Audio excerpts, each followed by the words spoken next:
মুভির শুরুতেই প্রধান ক্যারেক্টার সুকিংকে দেখানো হয়। সে ছিল খুবই আনলাকি বা দুর্ভাগা। সে এতটাই আনলাকি ছিল যে তার সাথে কেউ বন্ধুত্ব করত না। সবাই বিশ্বাস করত এর সাথে বন্ধুত্ব করলে তাদের ভাগ্য দুর্ভাগ্যে পরিণত হবে। দুর্ভাগা সুকিংয়ের জন্মের সাথে সাথেই তার মা মারা যায় এবং তার বাবা সব সময় জুয়া খেলতো, কিন্তু সে কখনোই জিততে পারেনি। একদিন সুকিং তার বাবাকে জুয়া খেলতে সাহায্য করছিল, ফলে তার বাবা প্রথমবারের মতো জিতে যায় এবং খুশিতে স্ট্রোক করে সেখানেই মারা গিয়েছিল। বর্তমানে সুকিংয়ের আপন বলতে রয়েছে তার একমাত্র ভাই, যে এখন ক্যান্সারে আক্রান্ত হয়ে হসপিটালে ভর্তি আছে। একদিন সুকিং যখন বাড়ি ফিরছিল তখন সে দেখে ছিনতাইকারী একটি মেয়ের ব্যাগ চুরি করে পালিয়ে যাচ্ছে। সে মেয়েটিকে সাহায্য করার জন্য দেয়ালের আড়ালে লুকিয়ে পড়ে এবং যখন সে চোরকে মারতে যাবে তখন ভুলবশত সে ওই মেয়েটিকেই মেরে অজ্ঞান করে ফেলে। এই দেখে ছিনতাইকারী তাকে ধন্যবাদ দিয়ে চলে যায়। সেই মেয়েটির নাম হচ্ছে লু। এরপর সে যখন মন খারাপ করে বাড়ি ফিরছিল তখন সে রাস্তায় একজন বৃদ্ধ লোককে কাগজ জ্বালাতে দেখে। বৃদ্ধ লোকটি তাকে দেখে ইশারা করে ডাকে এবং বলে, তুমি এত চিন্তিত কেন? সে ওই বৃদ্ধ লোককে বলে যে সে খুবই আনলাকি, এই জন্যে তার জীবনে বহু সমস্যার সৃষ্টি হয়েছে। সে অনেক টাকা ইনকাম করতে চায়, যা দিয়ে সে তার ক্যান্সারে আক্রান্ত ভাইয়ের চিকিৎসা করাতে পারবে।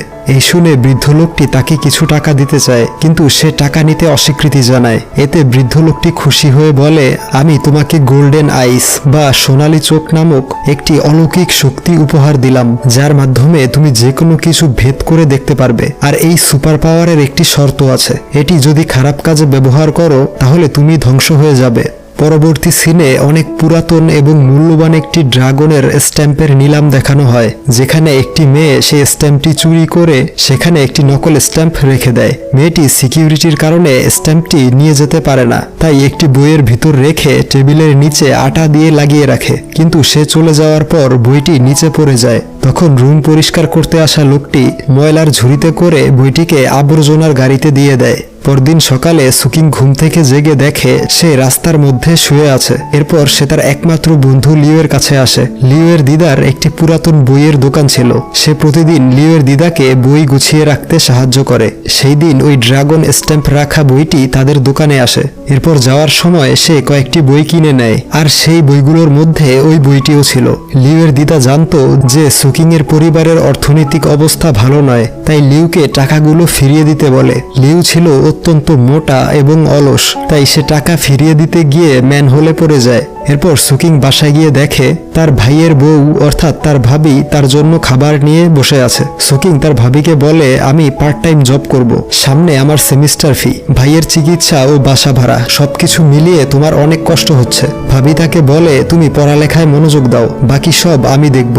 তারপর সে রুমে এসে বইগুলো ব্যাগ থেকে টেবিলে রাখে। তখন সে লক্ষ্য করে বইয়ের ভেতরের সবকিছু স্পষ্ট দেখতে পাচ্ছে। তাই বইটি হাতে নিয়ে এক চোখ বন্ধ করে বইটির দিকে তাকালে দেখে তার ভেতরে একটি ড্রাগনের স্ট্যাম্প রয়েছে। বই খুলে সে স্ট্যাম্পটি পেয়ে যায়। সে বুঝতে পারে গতরাতে সেই বৃদ্ধ লোকটি তাকে সত্যি সুপার পাওয়ার দিয়েছে। এতে সে প্রচন্ড খুশি হয়ে চিৎকার করতে শুরু করে। এরপর সে তার বন্ধু লিউকে বলে সে একটি পুরনো মূল্যবান স্ট্যাম্প পেয়েছে। এই শুনে লিউ তাকে নিয়ে বিনের কাছে আসে। তারা বিনকে বলে এই স্ট্যাম্পটি তারা বইয়ের মধ্যে খুঁজে পেয়েছে। বিন স্ট্যাম্পটি দেখে অবাক হয়ে যায়, কারণ সে নিলামে এই স্ট্যাম্প 8 কোটি টাকা দিয়ে কিনেছে। তাই সে পরীক্ষা করে বুঝতে পারে সুকিং এর স্ট্যাম্পটি আসল এবং সে নিলাম থেকে যেটা কিনেছে সেটা নকল। বিন সুকিংকে জিজ্ঞেস করে এটা কত টাকায় বিক্রি করবে। সুকিং বলে 4000 টাকা। এই শুনে বিনের প্রচন্ড হাসি পায়। সে তাদেরকে 4 লক্ষ টাকা দেয় এবং সুকিংকে বলে তুমি খুব ভাগ্যবান, তাই আগামী সপ্তাহে ইউনান শহরে একটি পাথরের গ্যাম্বলিং কম্পিটিশন হবে। তুমি চাইলে আমার সাথে অংশগ্রহণ করতে পারো, তাতে তুমি কিছু ইনকাম করতে পারবে। ইউনানের পাথরের ভিতর এমন একটি পদার্থ বা জেট পাওয়া যায় যা হীরা বা ডায়মন্ডের চেয়েও দামি, আর এই বিশেষ পাথর খোঁজার উপর বাজি ধরা হয়। একেই মূলত পাথরের গ্যাম্বলিং কম্পিটিশন বলে। এরপর ডক্টর সুকিং এর ভাবিকে বলে এখনই বকেয়া বিল পরিশোধ না করলে তার হাজবেন্ডকে আইসিইউ থেকে বের করে দেয়া হবে। তাই সে ডক্টরকে অনেক রিকোয়েস্ট করলেও ডক্টর তার কথা শুনছিল না। তখন সুকিং এসে ডক্টরের সামনে টাকাগুলো ফেলে বলে যত টাকা লাগে উঠিয়ে নিন, তবে আমার ভাইকে বাঁচান। ডক্টর জানায় তার ভাইয়ের ক্যান্সার লাস্ট স্টেজে আছে, এখন তাকে বাঁচাতে হলে 1 মাসের মধ্যে অপারেশনের প্রয়োজন, আর সেই অপারেশন খরচ 1 কোটি টাকা।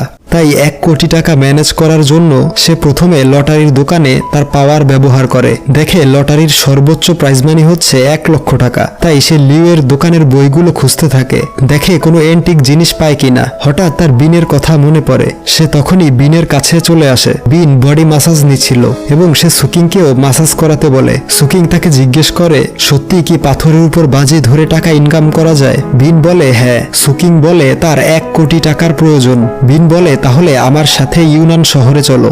এরপর তারা দুজন ইউনানে চলে আসে এবং সুকিং এর সাথে বিনের বড় ভাই শিচেনের পরিচয় করিয়ে দেয়। শিচেন ওই পাথরের বিষয়ে সবকিছু জানে। সেখানে তারা সুকিংকে অনেক দামি একটি চা পান করতে বলে। চাটা ছিল খুবই মজাদার। তাই সে এত বেশি খেয়ে ফেলে যে কিছুক্ষণের মধ্যেই তার ওয়াশরুম চেপে যায়। সে ওয়াশরুম করতে বাহিরে চলে আসে। তখন লু তাকে থামিয়ে বলে, এখানে পুলিশ স্টেশন কোন দিকে? সুকিং এর সেদিন রাতের কথা মনে পড়ে যায়, তাই ভয়ে চলে যেতে শুরু করে। লু বলে, আমি শুধু একটি ঠিকানা জানতে চেয়েছি, এত ভয় পাচ্ছ কেন? সুকিং তাকে সেই দিন রাতের ঘটনা বলে দেয়, কিভাবে ছিনতাইকারীকে ধরতে গিয়ে তাকে আঘাত করেছিল। লু বলে, তোমার